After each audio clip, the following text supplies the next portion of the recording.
Domantas Sabonis broke Kevin Love's NBA record for the longest single-season streak of consecutive games with a double-double on Monday night, so it's a good time to step back and look at what Sabonis has done to this point in the season. Sabonis has now recorded a double-double in 55 straight games, and on the year, he has 68 double-doubles, which leads the NBA. Sabonis also recorded a triple-double against Philly that night, his 25th of the year, which also leads the NBA. Nope, it's not Nikola Jokic who leads the league in triple-doubles, it's Domantas Sabonis. I bet most fans wouldn't even realize that fact, just like how most people probably don't know the type of season Sabonis has been putting up. How else would you explain why he was left off the All-Star team entirely this year? Yes, somehow Sabonis got left off the All-Star team entirely despite having a better season than last year, where he did in fact make the All-Star team and made third-team All-NBA. Now it's likely Sabonis will be on the short list of players throughout NBA history to have a season where they make an All-NBA team without having made the All-Star team. So let's start with the basics. Domas on the year is putting up 19.7 points per game, averaging a league-leading 13.7 rebounds per game, and his assists per game have jumped up from 7.3 a game last year to 8.3 this year. And for the second season in a row, Sabonis is shooting over 60% from the field. He is the hub of the Kings' motion-heavy base dribble handoff system.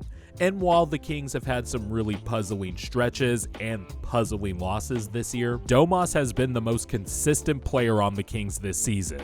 Yes, even more than De'Aaron Fox, who I think is the Kings' best player, but De'Aaron Fox has gone through some swoon since the new year. Every game, you can expect Sabonis to battery ram his way into the paint, especially whenever smaller defenders happen to be switched onto him. He will crash and bully people on the offensive glass. I mean, how many games this year have Kings fans seen where Domas takes punishment by merely trying to move mountains to get an offensive board? Hell, in the Sixer game, he got hit in the face about 50 times alone. While most of Sabonis' assists come in the dribble handoff, don't mistake that as Domas not having a broader passing package. He will dot cutters with crisp passes from the post or the top of the key, along with being able to free up teammates with handoffs for open threes or downhill attacks for De'Aaron Fox. Sabonis in general has this ability to just form a good two-man game with a lot of his teammates, especially his chemistry with the sixth man of the year favorite, Malik Monk. The pick and roll game between those two looks like they have been playing together forever. Sabonis also has selfless qualities that not only show up in his passing, but in the way he sets screens in those pick and rolls or after handing the ball off. And Domas has mentioned this multiple times, but when it's the fourth quarter, he has no issue letting the Kings closer, De'Aaron Fox, take over the game. And then of course Sabonis can also just grab the board and initiate offense in semi-transition for opportunities to score. There are questions of course for the Kings come playoff time, and Sabonis will be scrutinized. I think some of those playoff concerns we have seen from people stem from the playoff series against the Warriors last year. Some of those concerns are valid, but there are a lot of other concerns that are being talked about that I feel are just too early in Domas' Kings tenure to discuss.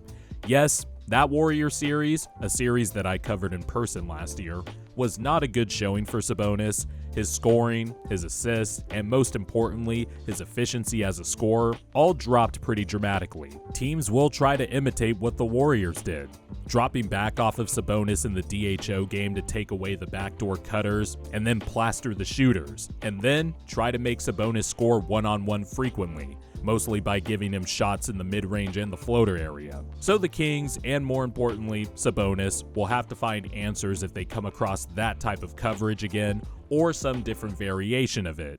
But, in the same token, not many teams have a frontcourt tandem of Draymond Green or Kevon Looney to tag team Sabonis. But forget about the playoffs for a second. That's going to be in a few weeks, and I feel like people have viewed Sabonis' regular season this year through the lens of last year's playoffs. We should just isolate Sabonis to what he is doing right now. If the season ended today, Sabonis would be just the second player in NBA history to finish a season averaging over 19 points, 13 rebounds, and 8 assists per game. And he would be the only player in NBA history to average that stat line while also shooting 60% from the field.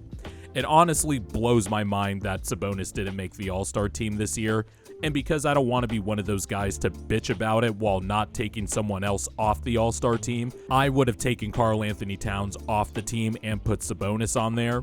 The thing Sabonis has brought to the Kings since his arrival in that trade is consistency, i.e. putting up efficient, impactful numbers mostly every night, which has led to the Kings having the 2 most successful regular seasons in their franchise's history over the last 20 years. He's also brought durability, as Sabonis only missed 3 games last year and has played in all 72 games so far this year. And then reliability, as the Kings have relied on Domas heavily to form their offensive identity and run a lot of the Kings' core principles through Sabonis, along with De'Aaron Fox, of course. The season we have seen from Sabonis has been one of the most underappreciated, underrated, and underdiscussed things in the broader NBA conversation. And he has been one of the most underrated players in the NBA. So if not enough people are recognizing or talking about Domantas Sabonis' season, well, someone has to.